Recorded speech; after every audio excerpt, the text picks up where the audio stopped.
It's time for another show from Colin Jones, the Reasonable Adventurer. Time for you to take another step towards creating your own opportunities for satisfaction. And it is a huge welcome to you all back to the show, episode 115. And with one eye looking forward to what is to come, more on that soon, and the other looking back to our recent consideration of Keegan's subject-object relations, let me ask you a question to get the ball rolling today. Have you ever had an idea, maybe for a painting, a poem, a business plan, or even just a conversation that you wanted to have, but you froze before acting on it? You hesitated. You doubted yourself. And before long, that spark faded away. If that sounds familiar, you're not alone.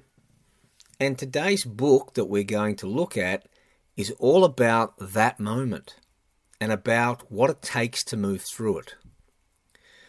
We're diving into The Courage to Create by Rollo May, first published in 1975. Rollo May was a psychologist, sometimes called the father of existential psychology. Unlike the clinical approaches of Freud and Skinner, May wanted to explore the deeper human experience, our anxiety, our longing, our creativity, and our freedom. This book is one of his most influential work. It tackles a simple but profound question. What does it mean to be creative? And why does it require courage? So in this episode, we'll unpack May's core idea, trace how he develops it, pull out some practical lessons for everyday life, connect his work to other big thinkers,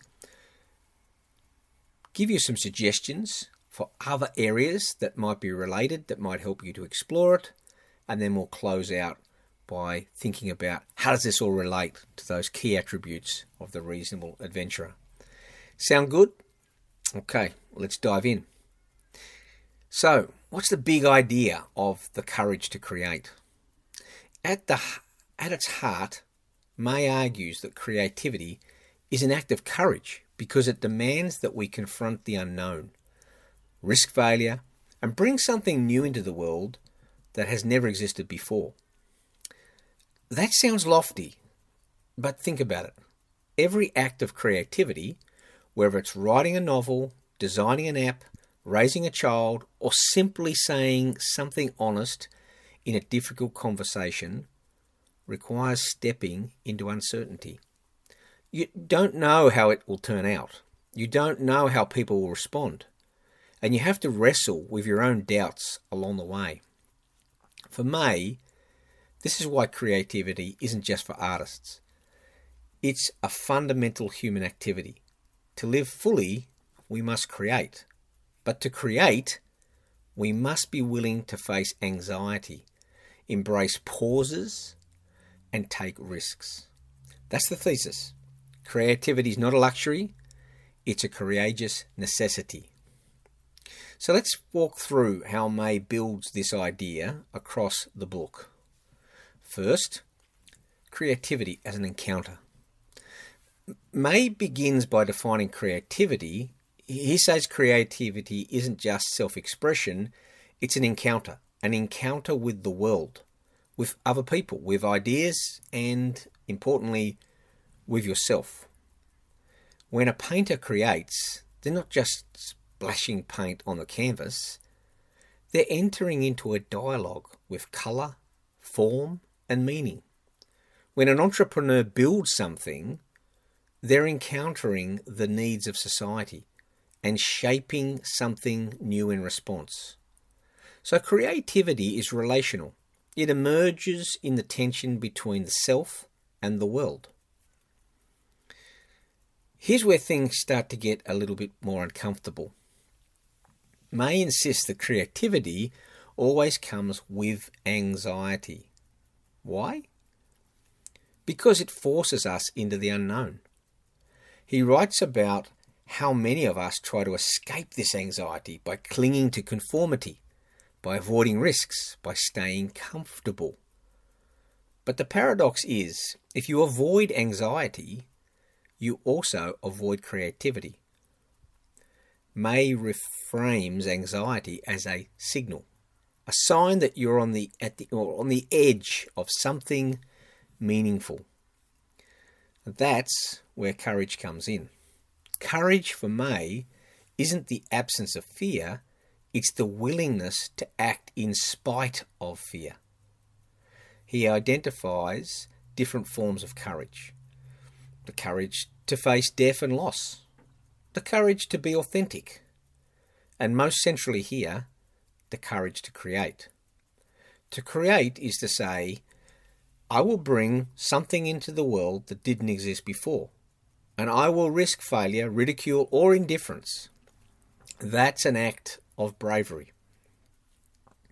Now, perhaps this is my most favourite part, and really connecting back to our previous episode where we talked about subject-object relations, this is where I see the direct link between Robert Kegan's work and what we're about to discuss in relation to Rollo May's work.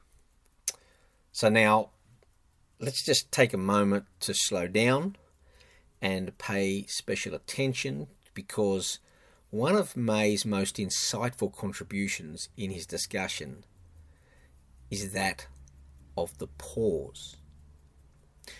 The pause is the moment between stimulus and response, between inspiration and action.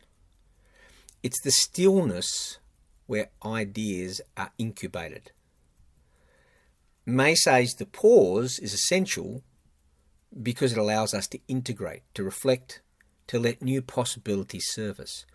Without the pause, we rush into reactive, shallow work. With the pause, we give birth to depth.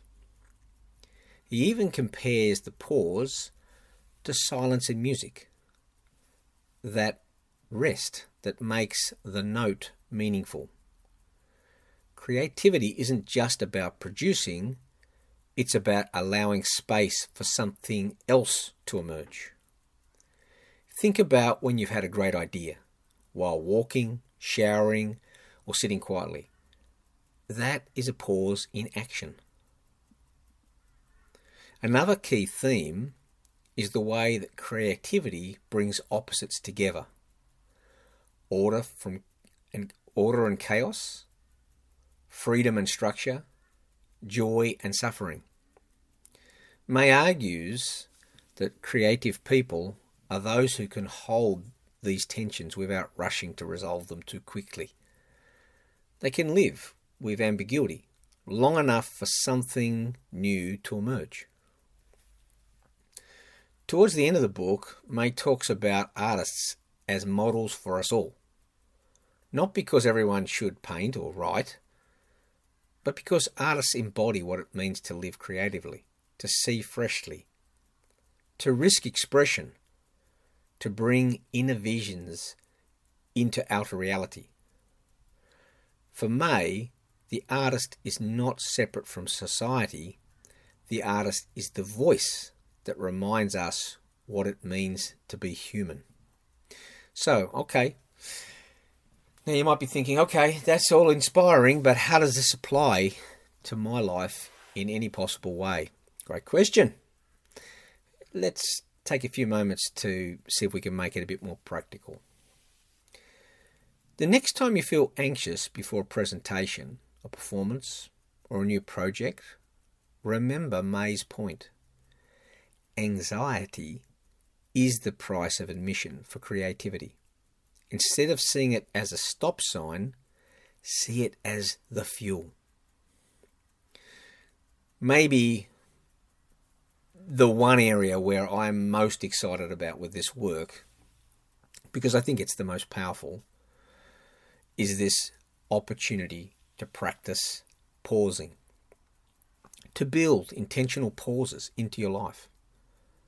Before responding to an email, pause.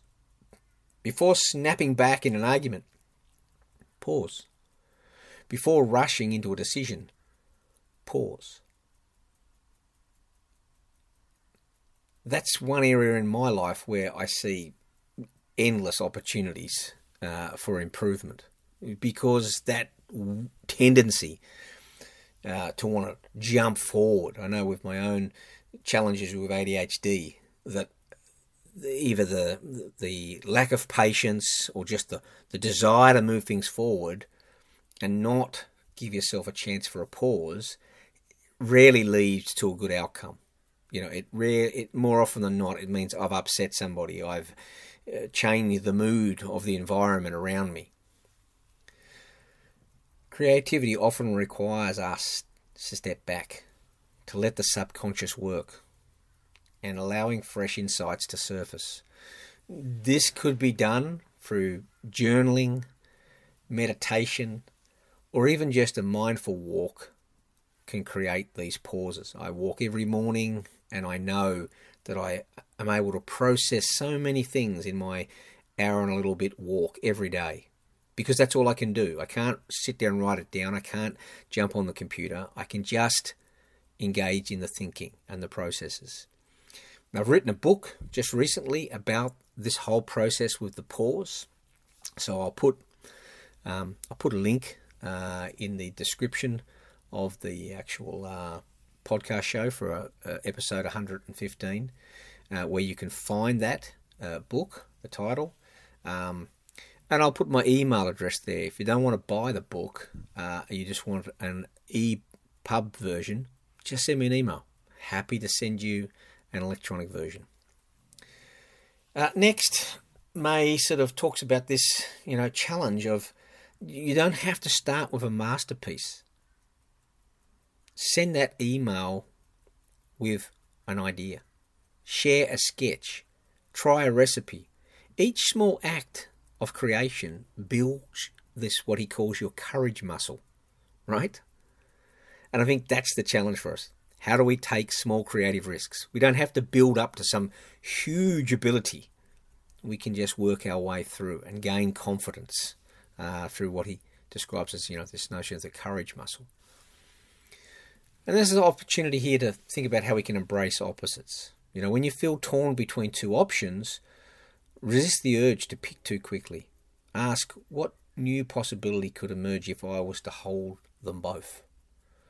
This mind shift shifts from, and can help us to unlock surprising solutions. Rather than either or, what about if we actually contemplated how two things could work together? And, I think lastly, there's this notion of being authentic, right? So remember, to create is also to be authentic. Being willing to voice your perspective, even if it's unpopular, that's a creative act in and of itself. So, Rollo May wasn't the only person to be thinking about such ideas. I've actually come across the notion of a pause or a stop in other people's works. Part of the reason why I'm sharing Rollo May with you and perhaps not, say, David Appelbaum and his ideas on stop is because it's quite digestible. It's quite easy for us to get our head around it.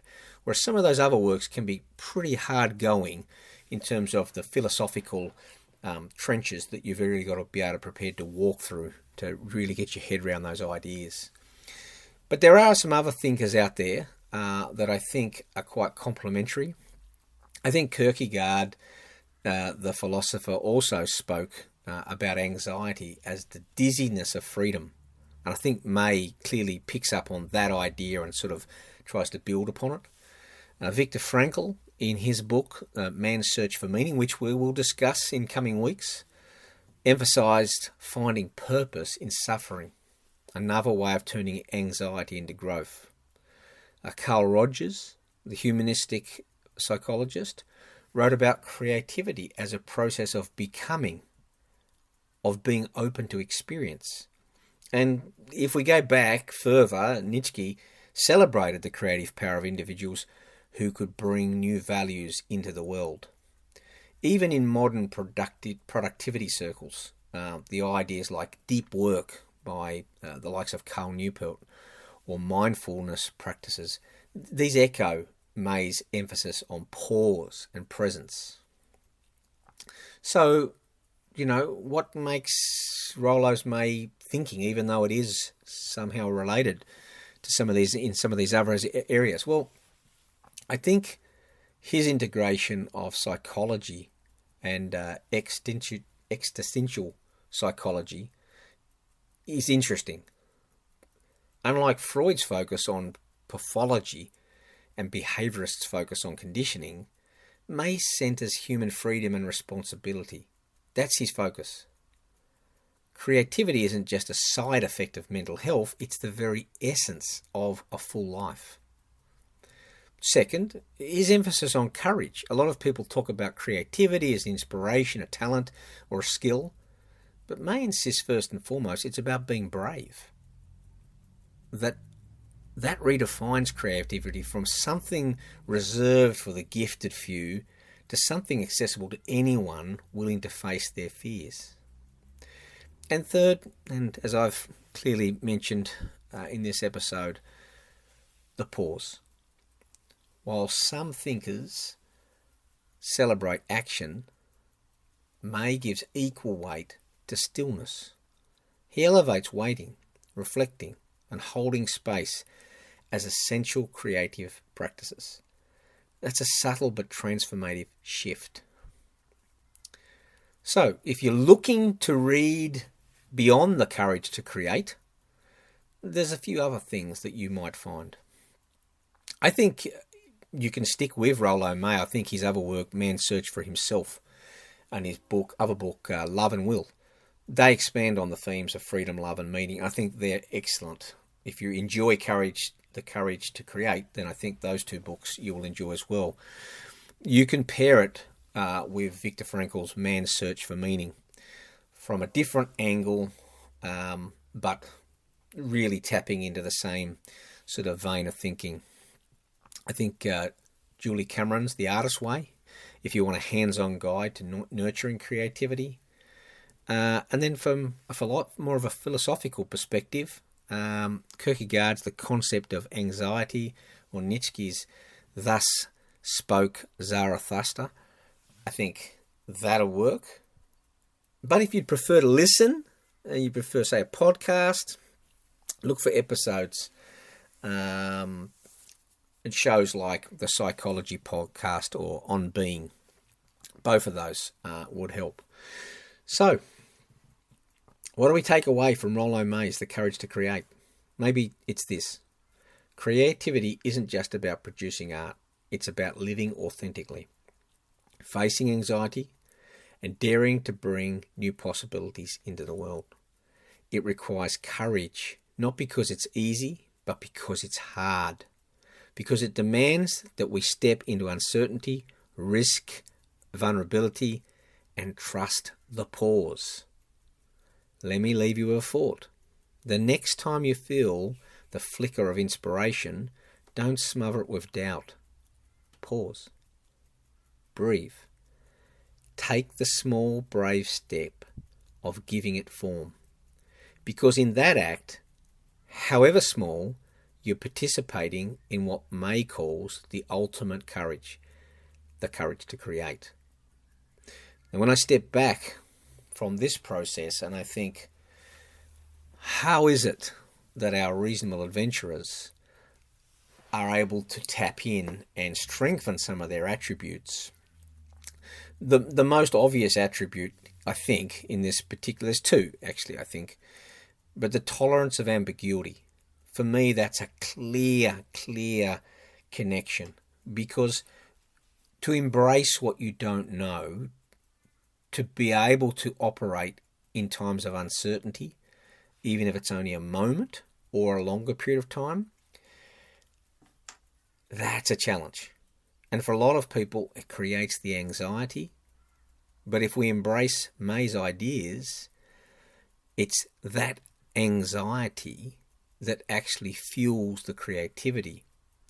And we can create a storage space for that fuel by taking a pause, by stepping back, by trying to give form to what it actually is. And if we tap into the last episode on subject-object relations, by taking a pause, we actually create the moment for us to identify what has us, what are we subject to, and therefore we make it object. We make that the fascination of our minds.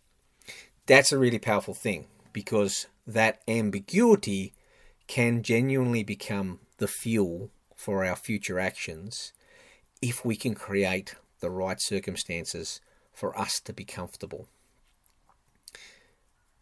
The second area that I was referring to a moment ago was this notion of the breadth of interest.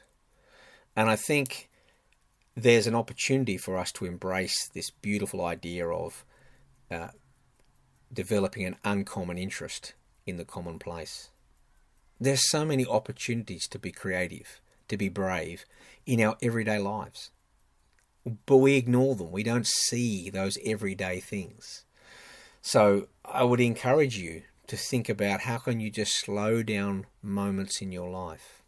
I've started writing some books on aphorisms. We will soon, in a few episodes' time, I'm sure we'll stumble across Eric Hoffer's book, Reflections on the Human Condition.